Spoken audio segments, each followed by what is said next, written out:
Naam, habari za wakati huu, karibu tena. Ni wakati mwingine tena tunakutana hapa, tuendelee kuhabarishana taarifa mbalimbali. Pasina shaka upo salama kabisa. Leo tarehe 2 ya mwezi wa 6 mwaka 2025, kesi ya uhaini ambayo inamkabili mwenyekiti wa Chama cha Demokrasia na Maendeleo Chadema Tundu Lissu inasikilizwa tena katika mahakama ya hakimu mkazi Kisutu jijini Dar es Salaam, ambapo kutakuwa na mwendelezo wa kesi mbili zinazomhusu mwenyekiti wa Chama cha Demokrasia na Maendeleo Chadema Tundu Lissu. Kesi ya kwanza ni ile ya uhaini ambayo upelelezi wake bado haujakamilika, hivyo inakuja kwa ajili ya kutajwa, na kesi ya pili ni ile kesi ya uchochezi na kuchapisha taarifa za uongo kwenye mtandao wa kijamii wa YouTube ambayo leo inaanza kusikilizwa rasmi. Nje ya mahakama hiyo ulinzi umeimarishwa, huku wanachama wa chama cha Chadema wakionekana kuingia na kukaa wakisubiri muda wa kesi ufike na kuweza kuingia ndani ya chumba cha mahakama. Ikumbukwe mwongozo uliotolewa na mahakama umeeleza kuwa leo wataruhusiwa tu watu 80, mawakili wa serikali na watu wengine 10, mawakili wa utetezi na watu wengine 60, na waandishi wa habari 10 pekee ndio ambao wataruhusiwa kuingia katika mahakama ya hakimu mkazi Kisutu. Mbali na yote hayo ni kwamba kesi hiyo itatazamiwa kuendeshwa kwa njia ya mubashara, yani live, kwa mujibu wa taarifa ambayo imetolewa na mahakama hiyo siku ya jana, kwamba kesi itarushwa moja kwa moja live. Mahakama ya Tanzania imetangaza kuwa shauri la jinai namba 8606 la mwaka 2025 na 8607 la mwaka 2025 kati ya Jamhuri na mwenyekiti wa Chama cha Demokrasia na Maendeleo Chadema Taifa Tundu Antipas Lissu yanayotarajiwa kutajwa na kusikilizwa leo Jumatatu Juni 2, 2025 katika mahakama ya hakimu mkazi Kisutu, na pamoja na kwamba Lissu atafikishwa mahakamani, lakini mwenendo wote wa mashauri hayo utarushwa mubashara au live kwa umma kupitia mitandao rasmi ya mahakama.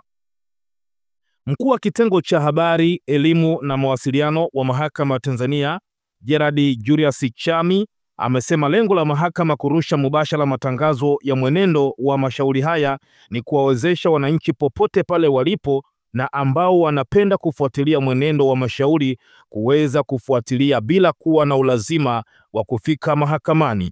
Mahakama ya Kisutu, kama nilivyokuambia, anasema ina uwezo wa kuchukua watu 80 pekee, hivyo nafasi zitagawanywa kwa makundi, ambapo kutakuwa, narudia tena, na mawakili wa serikali na watu wengine 10, mawakili wa utetezi na watu wengine 60, na waandishi wa habari 10. Kutokana na mahitaji ya matumizi ya ukumbi huo na mahakimu wengine zaidi ya 10 wanaoendesha mashauri mengine, mahakama inasisitiza kwamba wananchi wote wenye nia ya kufuatilia mashauri hayo kufanya hivyo kupitia njia za mtandao. Mahakama pia imewakumbusha wote ambao watahudhuria mahakamani leo kuchukua tahadhari dhidi ya magonjwa ya mlipuko kwa kuzingatia maelekezo ya Wizara ya Afya yaliyotolewa kupitia taarifa rasmi ya Mei 20 mwaka 2025. Kama nakumbuka, nilikuhabarisha hapa kuhusu uwepo wa mlipuko wa magonjwa kama vile COVID-19. Kwa hiyo nilikuhabarisha hapa. Kwa hiyo kinachoendelea hivi sasa ni askari wa jeshi la polisi nje ya mahakama, kama jinsi ambavyo unashuhudia hapa kwenye picha ambazo unazitazama. Tayari wamefika mahakamani na ulinzi umeimarishwa hapo, lakini kubwa zaidi ni kwamba leo mahakamani Godfrey Muhini ambaye ni hakimu mkazi alisema upande wa Jamhuri ukitarajiwa kuwa na mashahidi 15 leo mahakamani, lakini watu wengi wametoa maoni kufuatia uwepo wa ulinzi na usalama nje ya viunga vya mahakama kuelekea kesi hii ya Lissu. Tupitia hapa baadhi ya maoni kadhaa, lakini kubwa zaidi ni kwamba tutakuwa pia moja kwa moja hapa tukikusomea update nini kinaendelea, lakini pia kwenye mitandao mbalimbali ya kijamii watu wana maoni gani, na kubwa zaidi ni kila ambacho kinatokea ndani ya mahakama. Huyo wa kwanza anasema kwamba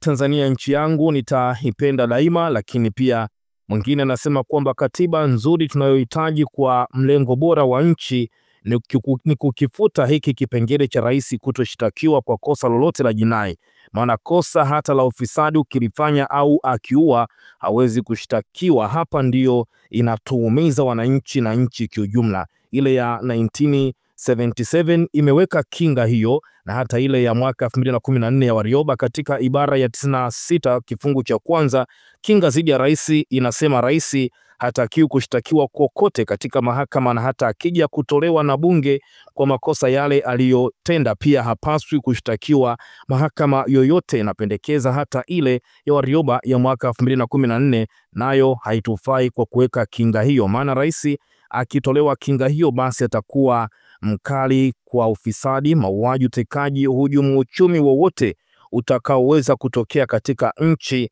Atakuwa mkali kwa wasaidizi wake wale waibao mali za umma na kuwashtaki. Lakini pia mwingine anasema kwamba no reforms no election, lakini pia mwingine anasema kwamba kwanza